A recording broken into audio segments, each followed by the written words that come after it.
If you want to make a lot of money in sales, the first thing you have to master is language. And after taking over 7,000 sales calls, I noticed patterns of how prospects spoke that led to objections at the end. So today I'll go over the 4 biggest language patterns that cause objections and how to actually prevent these from coming up in the first place. If you don't know who I am, my name is Christian Polk. This whole channel is to give you the tools that you need to become an elite closer and not be stuck being average. And let me tell you a quick story of how powerful this is from one of my clients, Owen, who after 30 days of him actually being able to identify and address these language patterns, he was able to more than double the commissions he was making. And I quote, "Stop getting bullshit answers and start getting real answers." Let me show you how it works. Jordan Belfort said it best: the quickest way to make a sale is a straight line, and not the type of line you're thinking of. Cocaine.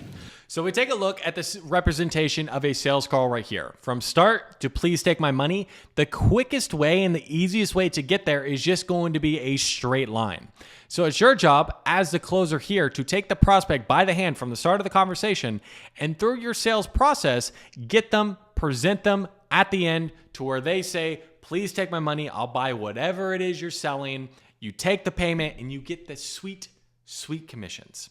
Now, the problem with this is most prospects will not stay on the straight line. So what happens is, as you're taking them through, there's some things that come up that cause them to come off the straight line. And then what happens at the end, they're nowhere close to please take my money. So what we do is we try to bend that line as hard as we can, and what we like to call objection handling. And sometimes you will get people across the line in objection handling, but if you're looking to be closing 60 to 90% of the people you're talking to, you get little to no objections at the end. Now, I know what you're thinking. What would cause a prospect not to go down the straight line? Oftentimes, it's limitations or limiting beliefs that cause them not to go down the straight line. And really, you need to be addressing these limitations, these limiting beliefs, before you get to the end of the call. That way, you pre-handle these objections from coming up in the first place. And if you do get objections, they're so much easier to overcome. Now, I know you're probably asking, Christian, how do I know the limitations that these prospects have? Everyone's different. And yeah, that's true. So there is a key thing that you need to be able to do. And I know it's going to be a big novel concept. You actually have to listen to your prospects. Believe it or not, prospects will actually tell you what their limitations are through their language, because people think by talking. And the way a prospect talks to you as a salesperson is the way that they talk to themselves.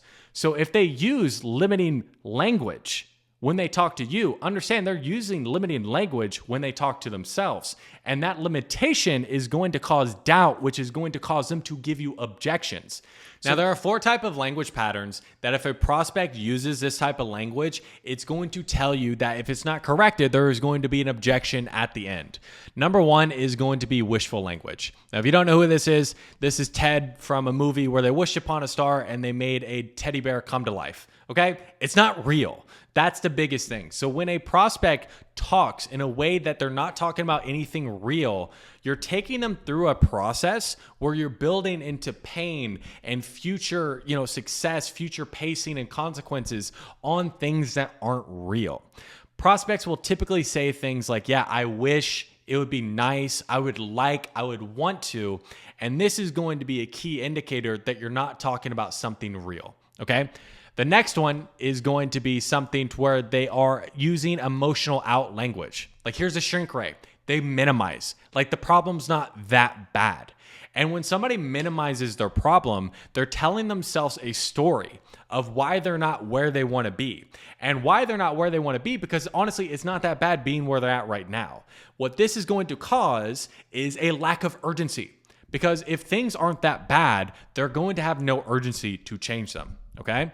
Next is going to be external language. So this is somebody who is a victim. Everything happens to them. All the problems are outside of myself. It is not me. And if you're talking to somebody, let's say, for example, you sell lead generation, and they tell you the reason their company isn't growing is because the economy is garbage. You cannot fix the economy. This person is a victim to the economy. You can only fix their leads. So if they tell you the reason they're not growing is because of the economy, just understand that they're blaming things outside of themselves, which they cannot change, which is going to make it to where at the end, they don't think your solution can help them because they don't think anything can help them. Okay. Last is going to be ambiguous language. Okay. If somebody is ambiguous, where they say, I think, or probably, they're not certain. There is doubt in their mind. And if there is doubt in their mind, you're going to have a hard time to get them to commit to something where they need certainty. So anytime any of these language patterns come up, they need to be addressed, whether it be wishful language, whether it be emotional out language, whether it be externalizing or ambiguous language. So let me show you an example of typically how this is going to work. Right? So it's like you're going through a conversation and you start to notice that they use wishful language. So what they're going to do, that's going to take you off the straight line. So your job as the closer is to get your fly swatter out and get this shit out of here. So that way, this is no longer here. We can go and delete that. And we go back on the straight line and we're not running into that objection at the end. We can talk about something that's real. And if you want to understand, like for each example, how do you actually address it? I have a few examples that I think are going to help. Okay. So number one, let's talk about wishful language. So let's say, again, you're talking to a prospect and they tell you something like, yeah, it would be nice to make $20,000 per month. Okay. A really simple way to address this. And I preference this. You have to say it with a smile. If you're super awkward and you can't smile, do not do this, okay? So if a prospect says, yeah, it would be nice to get to $20,000 per month, you can say, yeah, it would be nice for me to be at the beach right now, okay? Tell me what you need to get to. So what you're telling them to do is you're telling them to shift their language from it would be nice to I need to. And even let's say they're making $5,000 per month and they tell you it'd be nice to get to 20, but they need to get to 10. That need to get to 10 is so much more powerful than that I want to get to 20, even though 20 is a higher number. And if you start to change the way that they actually talk about the goal, where it's a need, it's not a nice to have, they are again going to start thinking about it being a need. The way that they talk is the way that they think. So if I shift the way that they talk, I'm shifting the way that they think. Okay. Now, when we're talking about ambiguous language, this one, super, super, super easy. If a prospect says ambiguous language, all you need to do is repeat back the ambiguous language for them to clarify or for them to tell you what's behind their ambiguous language. For example, let's say we're at the end of this sales conversation. You ask them, hey, is this something you want to do? Like, yeah, I think I would do it. The ambiguous language is I think. Okay. So all you're going to do is just repeat back to them, you think? Okay. That repeating back to them, you think, will cause them to, oh, no, yeah, I definitely would, right? Or they'll tell you, well, I'm just not sure about this. And you flush out the objection to something that you can handle, okay?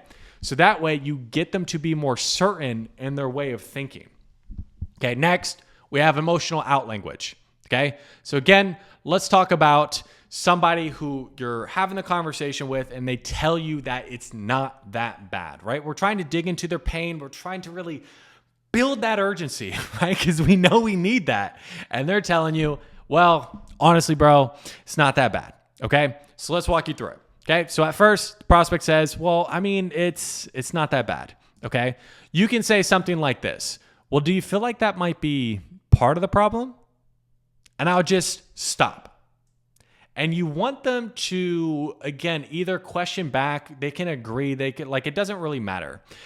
But you want to get them to, again, either cause confusion or cause them to pull you in. Okay. You don't want to jump down people's throat.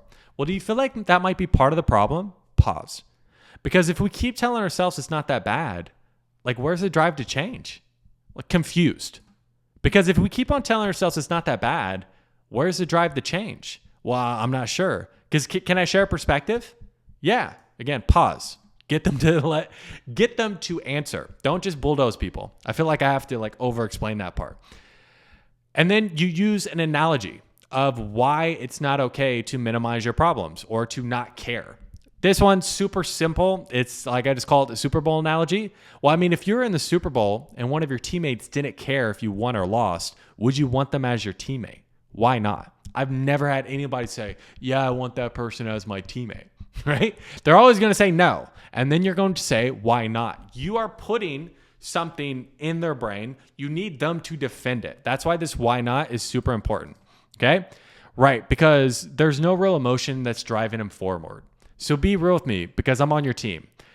You looking in the mirror every single day and not liking what's looking back at you. How does that feel? Let's say like this is a weight loss offer. Okay. You would definitely change this to whatever offer you're on and what type of conversation you're having. But then you re-ask the question as far as like, how does that make them feel? Or what type of personal impact is that having on them? Okay. So again, they say, oh, it's not that bad. Well, do you feel like that might be part of the problem? Because if we keep telling ourselves it's not that bad, where's the drive to change? Can I share a perspective?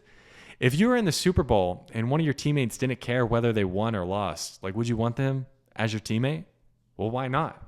Right? Because there's no real emotion driving them forward. So like, be real with me because I'm on your team. Like, I want to see you win. You looking in the mirror every single day and just not liking what you look back at you. Like, how does that feel? And then we dig deeper into the emotion. Okay. Next is going to be external language. Okay. So when somebody externalizes, again, their problem is not in their control. So here's an example of like a lead generation company. Okay. Well, if you ask them like, hey, why are you having this problems with this lead generation? What do you feel like is missing your lead generation? Why isn't your lead generation? Why isn't it working? Why is it not working? You're trying to dive deep into the problem. And they say something like, well, I mean, it's just harder with this economy. I mean, potentially, can I share a perspective? You never want to disagree, okay? You're not in the games of getting in arguments. We're in the games of persuasion, okay? So we're never in disagreement mode. We're always on the same side of the table, okay? The easiest way that I found to get over externalizing is to use what I call a comparative frame. What a comparative frame is, you just compare them to someone else who doesn't have this problem, who also would face whatever external thing that they're running into. Okay. So for example, I mean, we work a lot with agents who are on tough markets, who are able to grow in these market conditions. So what do you feel like you might be missing just with the current way you're generating leads or maybe how you're nurturing that's causing things to be inconsistent? Okay. So that is an external frame. Again, you compare them like, hey, there are other people in your situation that are doing the thing that you want to do. What do you feel like is missing in what you're currently doing in that area that's causing you to run into these problems? And what that will cause is for them to look internal.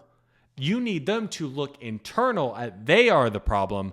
Then you'll get a better answer because you can only solve the problem if they are the problem.